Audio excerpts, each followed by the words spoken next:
Hey guys, thanks for joining us today.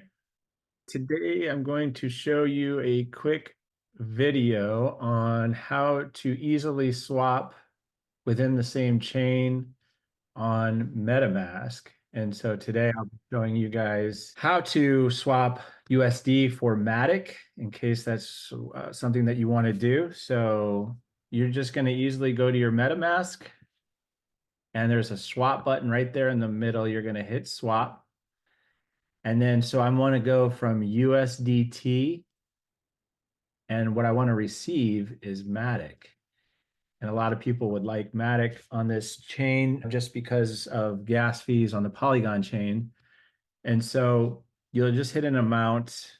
So for example, I can just hit $1 if I like to swap USDT to Matic on the Polygon chain. It's going to fetch me a quote. As you see there, it's going to cost me 5 cents.